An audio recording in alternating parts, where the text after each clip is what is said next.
Hey there. Thanks for tuning in. You ready for another episode of my Bigfoot sighting? Alright then, let's do this. Seen a bunch of rundown no-horse towns where the church is the backbone, love's in the plow, and the five-string melodies grooving, with the farmland rows where the roots run deep, beyond the noise of the busy streets, where the songs of the South are soothing. When I hear the front porch picking down, home rhythm ringing out, I don't run from banjo music. Yeah.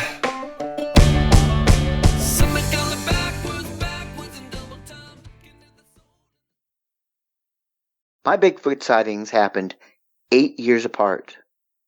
In 1980, I was 12 years old, and my stepdad was no longer in the military, and my mom was fully involved in ministry.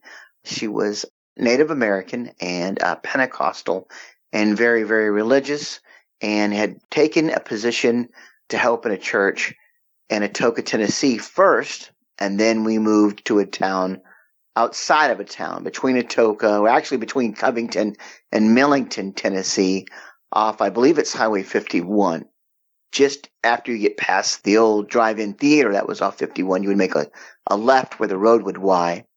And out there, we lived way out in the country, away from a lot of folks. Other than across the field, there was a small store where you could get your deli meat chopped into sandwich slices from the Chub if you wanted, but that was the only real person that we saw outside the family there. And then up the hill where we lived was the landlord, our landlord. We lived in a tin roof shack. It was white for what part of the paint was left on the house, but a lot of the paint was peeling off and fading. It did have a small front porch and no electricity. My stepdad was kind of a Mother Earth News type guy, and so we used the wood stove to cook and to heat the home. And yeah, that was just the way my parents chose to live. Being 12 years old, I guess maybe just a year prior, my stepdad was like, hey, you're going to need to learn to make kindling. You're going to need to learn how to use a maul. And you're going to need to learn how to split wood. So I'm going to need you to pay attention and learn how to do this. So yeah, I would go out there and I would split the wood. And that was kind of my job, to make sure that there was always wood that was cut, there was kindling ready, and if mom needed to cook, that it was stoked and it was going. And at night, that my family stayed warm. I had one sister and 4 brothers. I was the oldest, and being 12 years old, I kind of felt responsible to make sure that my siblings were okay.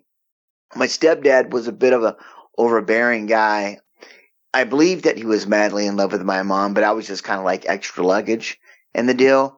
So I always tried really hard to win my stepdad's approval, and that'll make sense. You'll understand why I'm saying that as I go throughout my story.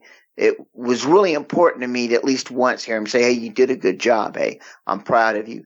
So that will make sense when you see why I overextended myself in these situations. But it starts on a winter's night in 1980, and I woke up about 3 a.m, and it was cold. I felt the house was cold, and I was like, oh no. I let the fire die, and I jumped up real quick, and I went to go get the fire going. But the house that we lived in, the living room was in the front. My parents' room was just off to the right from the living room. And then if you were coming in the front door, you'd be in the living room, my parents' room with them. If you're coming in, parents' room would be on the left. You'd go through the kitchen. Then in my room was the next room after the kitchen, and my siblings were after me. So I run into the living room to get the fire going again, and I noticed the front door is wide open. And it was very cold. In 1980, we still had very cold winters then, and this is just outside of Millington, Tennessee, so it's cold. and definitely lots of snow. So in 1980, it was very cold and lots of snow. With that front door being opened like that, the whole house was just freezing. I don't know why it didn't wake my folks up or none of my siblings. And in a way, I was glad it didn't wake my stepdad up. But I made my way to the front door to shut it, and what I saw made no sense at all. I saw brown fur that covered the door outside of the doorway. I mean, it was extremely wide. I saw not the whole chest and not the whole lower stomach because he was just so big. And I walked forward because I wasn't for sure. I thought maybe I'm dreaming. What is this? And as I look up, I see what I could only describe as something that would possibly look like Chewbacca, but much wider, the arms were bigger. My stepdad had a brother named Jeffrey who was a prankster who would take me snipe hunting and play all those pranks on me. So I assumed this was my Uncle Jeffrey in a Wookiee suit just messing with me. And I was certain of it. And I always make my stepdad feel like I accepted him. I would always make a point to hug his family members. So my stepdad would at least feel that I was making a point to accept him and his family. So I said, Uncle Jeff, where did you get this Chewbacca suit? And I went to hug. And as foolish as that sounds, this 12-year-old kid thinking my uncle's playing a prank on me, not thinking about the size, how this thing is so much bigger than my uncle could ever be. And I remember hearing two breaths. Now, in my mind's eye, I can hear them very well. I can remember his hair being long and reddish brown. The breaths were almost a gesture of aggression, like a sound, and then it backhanded me. I mean, that quickly. Maybe like you would backhand a spider off of you that you didn't want to touch you. I was approaching him to hug who I thought was my Uncle Jeff, and this thing backhanded me. And when it did, I went sailing in the air a good 4 to 5 feet. And where I landed is where I woke up the next day. My mother got up the next morning and she said, "It's really cold in the house, Joseph. What's going on? Why are you laying in the living room floor? What are you doing?" Because it wasn't like me to do something like that. And I raised up and I leaned my back against the couch and I felt my face. And I said, "Mom, I think Uncle Jeff slapped me last night." And she said, "What are you talking about?" And I said, "Well, I think Uncle Jeff slapped me." It was either Uncle Jeff or... And my stepdad insisted that we call him Dad. And so I did, to keep the peace and to be respectful. And I said, well, it was either Uncle Jeff or Dad, but someone was in and I said a Wookiee suit, because that's what I thought it was. I said, someone was in a Chewbacca suit and they slapped me and they knocked me out. And I said, look at my face. Is it bleeding? Or is it red? And my mom said, "Oh my God." And the reaction from her looking at the side of my face, it was swollen. So I ran in the bathroom to look at what my mom was reacting to, and I saw it. And that's when my mom took me seriously and said, "You need to sit me down and tell me everything that happened." So I told my mother that Jad woke up, the house was cold. I was going to start the fire in the wood stove, and I noticed the front door was open. And it wasn't really until I approached the front door that I saw this brownish red fur outside the door, like right there. And I said, well, I went to go hug him thinking it was Uncle Jeff. I said, "Where did you get this suit?" And it just grunted and hit me, but it really wasn't a grunt. It was like 2 heavy breaths and just backhanded me. With my mother being Native American, she was certain that that was what other folks would say a demonic spirit. although Native Americans have another word for that. My mom was certain of this, that I had been basically marked by a demonic spirit. And that scared me, because then I thought, well, dear God. And I even asked Mom, I said, are you talking like I've got the mark of the beast now? What are you saying? Mom didn't have any answers, which, because I don't know what to say. And she called a holy woman. And this holy woman, I've never seen anyone with power like this woman on earth. I know that this is about Sasquatch experiences, but I have to say that this other person I'm entering in the story, her name was Sister Simpson, and she was unbelievably powerful. I don't know how a human could have these powers, but she did have them. And she would pray for people, and people would get healed. There's other things that I saw with my own eyes that I won't share, because they just wouldn't sound believable. And I know this doesn't sound believable, but this is what happened to me as a 12-year-old boy. I was brought to the holy woman's house, and she laid hands on me and prayed for me, and everyone had come to the conclusion in that room that I had had an experience or attacked by demonic spirit. I wasn't in agreement with that, because it didn't feel like it was a demonic spirit. And I told my mother, I said, I don't believe that was a demonic spirit.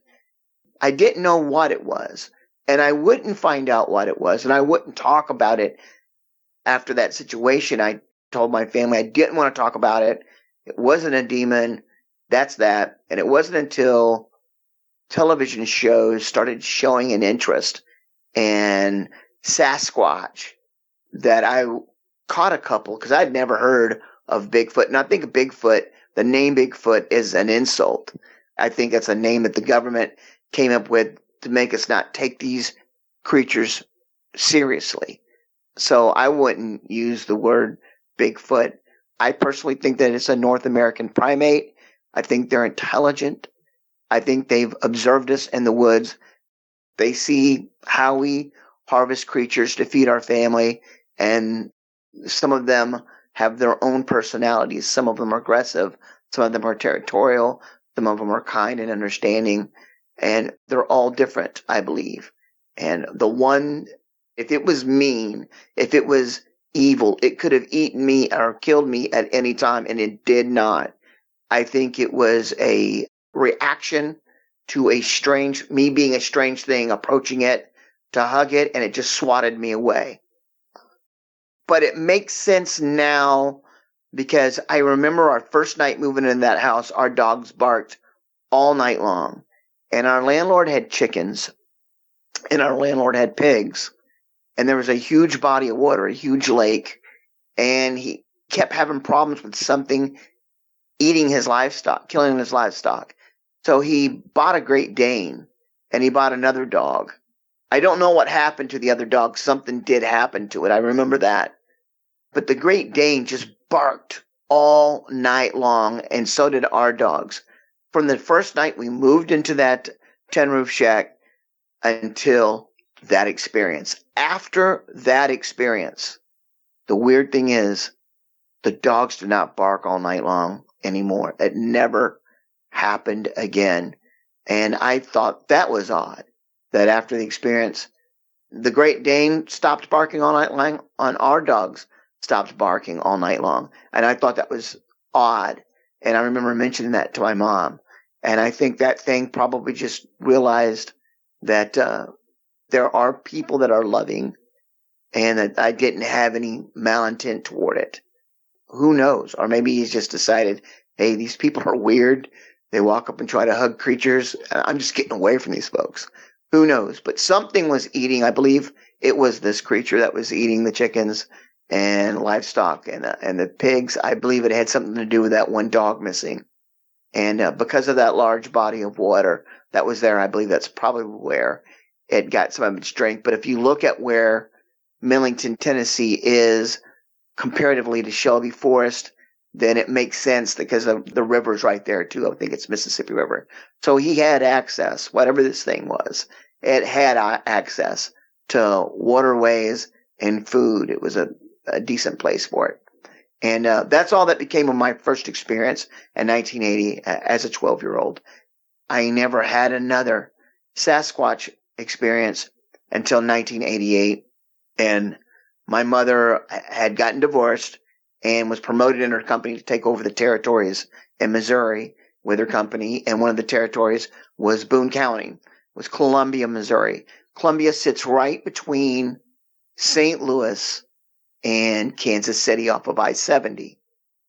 And I met a young lady here in Columbia, and she called me up and wanted to show me her swimsuit. Well, I was 18 years of age at that time. And the young lady that I met called me to come over and said she wanted to show me her swimsuit. I was like, okay. And I was kind of gullible and innocent. Didn't think anything of it other than, oh, so she wants me to show me her swimsuit.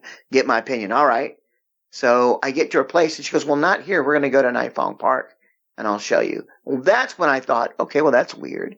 And so then we go across the street from where there was a mobile home park called Columbia Regency Trailer Court. That's where she had lived. And across the street was Nifong Park.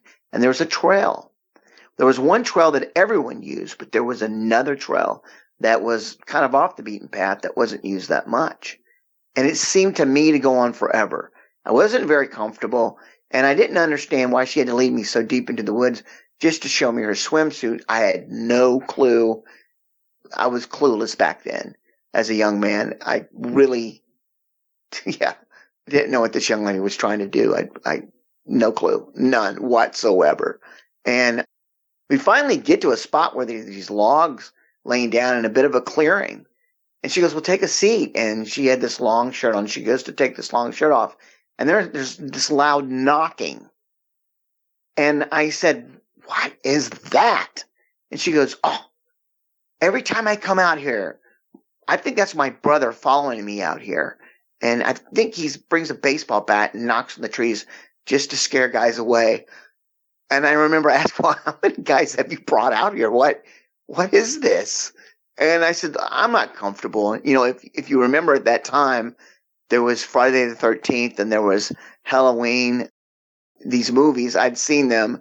And these young kids always get killed trying to make out. And I started putting the pieces, I was a little late, but I started putting the pieces together. Oh, that's what this chick wants to do. She wants to make out here. And I told her, no, I'm not comfortable with this. I'm not doing this. And the knocking kept getting louder, and I felt like it was getting closer. And she finally said, just knock it off like that. And I don't know, with the knocking and her screaming, knock it off, all of it, it just weirded me out. And I'm like, I'm out of here. And I said, I want to go. And she huffed and puffed and was really upset that I wanted to leave and was really let down by me. And she kind of thought that I was a wimp because of it and let me know it so much and so many words.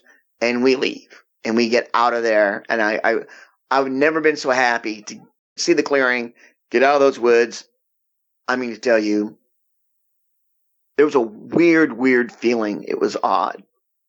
And I actually thought it was her little brother, possibly with a baseball bat. And I didn't want to get a full lobotomy right there, in the woods.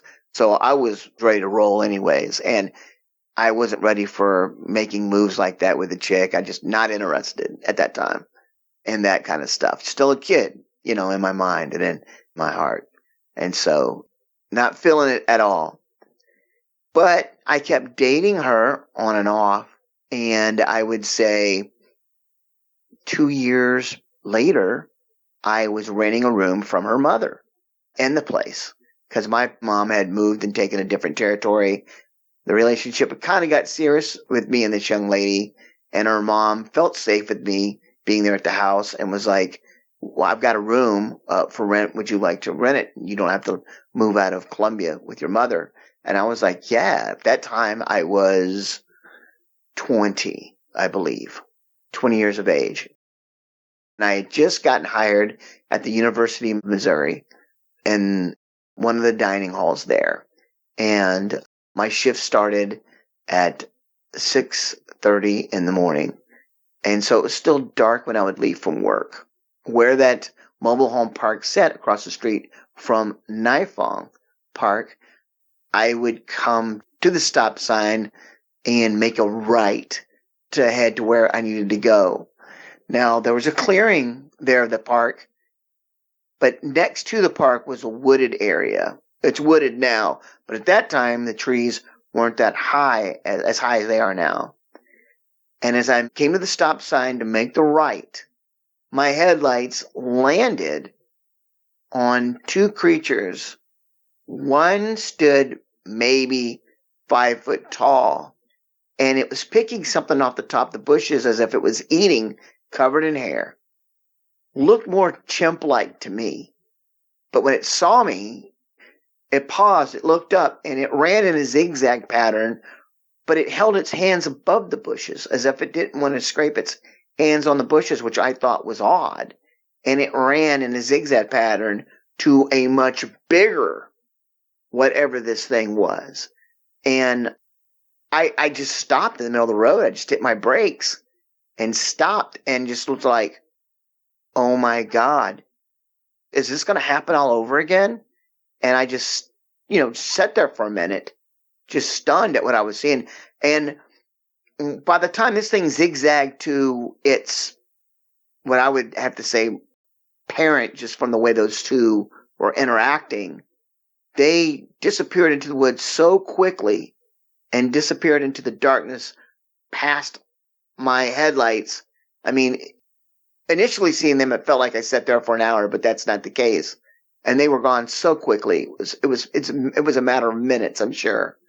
But I was just stunned as I drove the rest of the way to work, thinking, oh my God, there is something in those woods. I never made a connection with the knocking until I watched those teams that used to go what they called squatching. And they talked about taking bats and sticks and hitting against the tree. And then in my mind, I started putting it all together. Oh my God. When I was in those woods with that young lady, that knocking, that's what we were hearing. And not even 100 yards from where that knocking was, is where my headlights landed on these two other creatures in 1988. And it bothered me. It bothered me quite a bit. So when I got off my work shift, I called law enforcement. And I said, hey, has there been any reports of, because Columbia, I'd heard, had chimps that they were testing. But this bigger one couldn't have been a chimp. It was just way too big. But that one running through the brush with his hands up in a zigzag pattern, I thought maybe it was just a much larger species of a chimp. I don't know. I mean, it was hard. I was trying to make sense and be logical of something that just did not make sense. So I called law enforcement and reported it. And the lady said, well, yeah, absolutely. There's reports of someone seeing something out there in those woods. And we're having people look into it, but we just don't know. We don't have details. Because I said, well, what is it? It wasn't until last year I went to a website to see if there were any Sasquatch sightings in Boone County. And the exact area where I had saw that thing was marked with, I think, maybe 4 to 5 sightings of something out there. And I remember just feeling to myself like we were so lucky to have made it out of those woods when we did as teenagers, because we were in its area and it was letting us know. And I felt really blessed to have made it out. I carried this with me all my life, and then I heard about this show, and this is my first time reaching out because it's such a bizarre story. It's so strange and weird that I just don't expect anyone to believe it, but it is what happened. Now, the second sighting, I never had contact. They didn't touch me. As a matter of fact, they acted like they wanted to get out of the area of my headlights. They didn't want any trouble. There was no roaring at me or anything like that. So I feel very fortunate to have survived knowing that I was in hindsight being 2020, knowing that I was in its area. And that's the best I believe that I can recollect my 2 sightings. Well, that's it for tonight's show. If you've had a Bigfoot sighting and would like to be a guest, please go to mybigfootsighting.com and let us know. Thanks for listening. Have a great night. Seen a bunch of rundown no-horse towns where the church is the backbone, loves and the plow, and the 5-string melodies grooving, with the farmland rows where the roots run deep, beyond the noise of the busy streets, where the songs of the South are soothing. When I hear the front porch picking down, home rhythm ringing out, I don't run from banjo music. Yeah, the sound of a memory brings me back to the bluegrass playing on my dad's 8-track. His pickup man had been through it, getting through the day on Scruggs and Skags, bucking hay bales to those Tennessee jams. There's no other way that I'd do it. When I hear the front porch picking down, home rhythm ringing out, I don't run from banjo music. Yeah. Something going backwards in double time, looking at the soul in this tremolo Kentucky style. Those are the anthems strumming out, country boy living. When I hear the front porch picking down, home rhythm ringing out, I don't run from banjo music.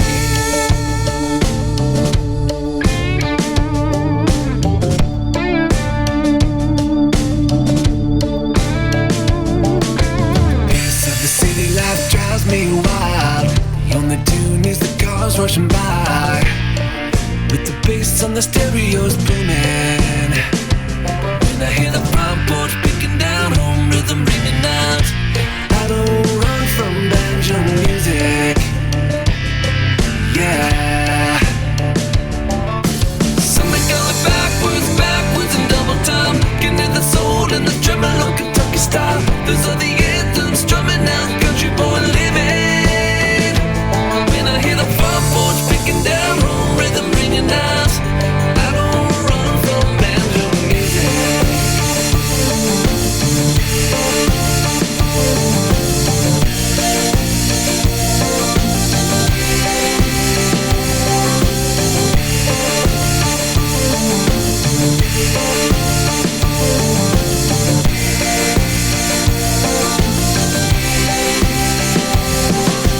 Something going backwards in double time, looking at the soul in the tremolo Kentucky style. Those are the anthems strumming out, country boy living.